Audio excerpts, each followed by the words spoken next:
Hello everyone. Welcome to Business Communication with me, Dr. Premanand.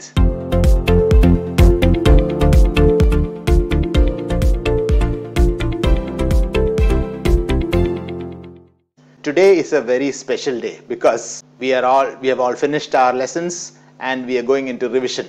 It is also very useful for those who are aspiring to get a new job. So without further ado, please do not forget to like, comment and subscribe to our channel. Also, please do not forget to forward this to your friends. And we go to our revision. So in revision, we are going to look into the short answers, and with the short answers, we are going to cover a few points like what is a resume, what is meant by body language, press release, kinds of business letters, factors affecting listening. So these are questions that could definitely be asked, and if you're with me, you are going to answers for all these. So the first question is, what is a resume? So a resume is a summarized document which represents a job seeker's professional background and skills for a prospective employer. A resume is a summary of personal and professional experiences, skills and education used for job applications. Now resume is pronounced as resume or resume. It is not the same as curriculum vitae or a CV. Provides a more detailed summary of professional and educational histories. Now here is a sample of two resumes. Resume comes from the French word which translates as abstract or summary. Next we have body language. Now body language is a type of non-verbal communication that relies on body movements such as gestures, posture and facial expressions. It is also known as kinesics or kinesics. Please don't forget the spelling. It's pronounced as kinesics or kinesics. So basically this is a non-verbal communication that relies on body movements such as gestures, posture and facial expressions.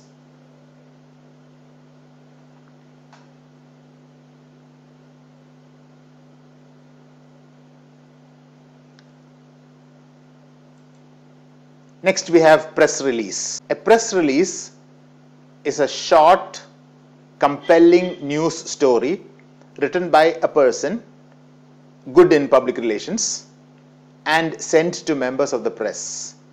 The goal of the press release is to create an interest in the mind of a journalist or a publication. It could be a brief information about an event that has been conducted in your organization. It could be a circumstance, or it could be something important that happened in your company. And this is something that the public possibly needs to know. So you provide a news for this, you provide it to the media, and they hopefully would spread the word. They may or may not publish the press release, but then you definitely need to send it. A sample press release is included in the description box below. The next question we need to attempt is, what are the kinds of business letters, or what are the types of business letters? Now you know that business letters have different purposes, so we need to understand different types of business letters. First would definitely be sales letters. Typically a sales letter serves the purpose of convincing a buyer or a customer to purchase a product. So it has to be written in an attractive manner that strikes the interest of the potential customer. The sales letter will usually have the details of the company and the service that they are offering, along with the advantageous points on how their product should be chosen over other products. Sales letters are an effective way to communicate with clients, and it could also possibly target a specific group to grab their attention. For example, a car promotion during festival seasons might attract maybe doctors or engineers or managers like you all a high-end value car. This particular season, the company might target management professionals like you to buy their car. So naturally you would be getting a lot of sales letters. Number 2 are order letters. As the name suggests, order letters would be a sort of purchase letter which carries information about an order for a product or a service. A detailed informative structure containing the exact dimensions or the quantities required for the desired product, possibly along with payment or maybe with certain payment terms, is basically a order letter which serves as a legal record of a transaction between the business and the vendor. So maybe you could order for a television to be delivered to you at home. So your payment instructions would also be given in that letter. Next, number 3, we have complaint letters. Now this is a very tricky one, especially in the scope of business letters. This is pretty tricky because the complaint letter should be sent with the objective of conveying your dissatisfaction or grievance. And the trick is basically in the tone of your letter. It should be professional, it should be stern, but it should also not offend the opposite party. So, a polite tone, polite words would really work in these sort of complaint letters. Of course, complaint letters also raise your concern about certain things or unfair practices, or that you would like to have a sort of a positive outcome. So this would be what you call term as a complaint letter. Number 4, you have inquiry letters. An inquiry letter is basically an inquiry, something that you have missed out, or some particular information that you need, or some possible questions that are presently unanswered. Now these information that you require, you would be sending a sort of inquiry letter, and these inquiry letters are sent to sort out the gaps or to fill out the information that you require. So the contact information of the sender is very crucial here, because you need to get a response letter, and the response also has to have a legitimate address. You can also, number 5 are follow-up letters. Follow-up letters aim at increasing the effectiveness of a previously implemented action, and it is known as a follow-up letter. So it could be a subsequent letter that could cover a lot of topics. For example, suppose there is a sales letter which has come to you with reference to buying a car, and you are almost in the process of getting ready to buy the car. Now there might be a follow-up letter as to maybe the documents that you need to produce, and also the bank account details that wherein you have to remit the amount and things like that. So a follow-up letter aims at increasing the effectiveness of a previously implemented action. Then you have letters of recommendation.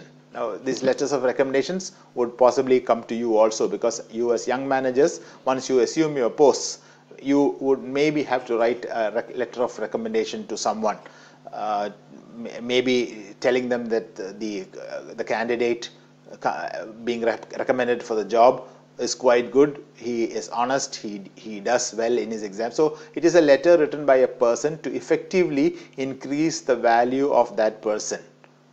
Now this would be written to a third person, possibly with respect to a job prospect or an admission or maybe promotion in a company. So recommendation letters are also a certain type of business letters. Then you also have, as number 8, acknowledgement letters. An acknowledgement letter is basically a letter to acknowledge the receipt of another letter, so that you have received a letter and that you are acknowledging that you have got that letter. Number 9 would be cover letters. Cover letters, or what we term as covering letters. Now here a covering letter would be a letter that accompanies a CV or a resume. So it would be placed in front of the CV or the resume, and this would be a little bit more precise and an attractive sort of documentation, outlining the personal and professional achievements that would eventually create an interest in the reader to go for the CV or resume.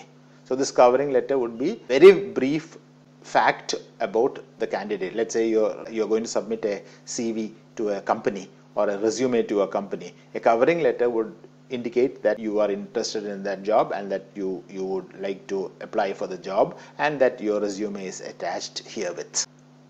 Number 10 would be letters of resignation.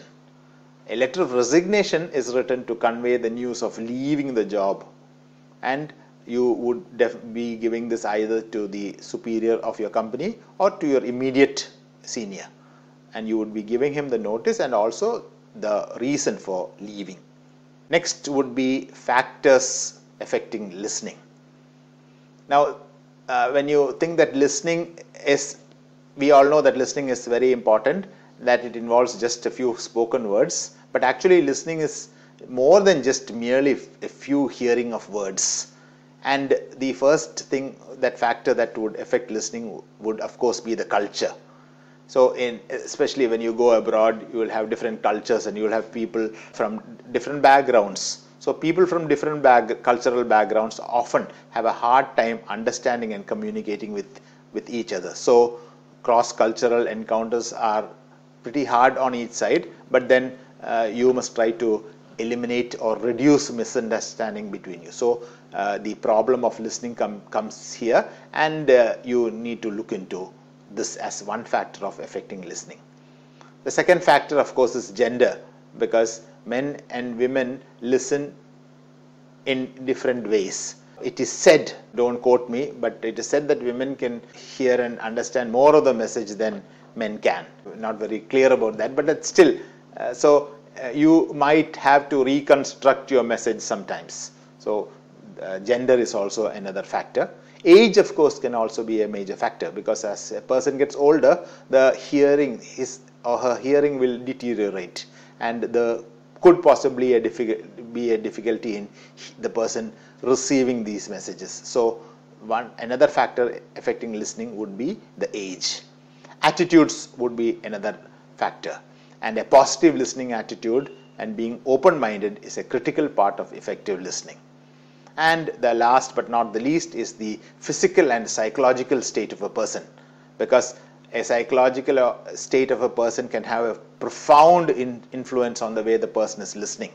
If the person has a condition that maybe a feud that happened in the family or a fight that happened and comes to listen to you, possibly one part of that person might be at home. So, physical and also the physical conditions also have a lot of effect on the factors affecting listening. So, physical and psychological conditions affect listening. So, the factors affecting listening are culture, gender, age, attitudes, physical and psychological state of a person. So, thank you very much for your patient listening. If you have any comments, please do subscribe and like, and of course, tune in for the next edition. Thank you. Have a great day. Bye.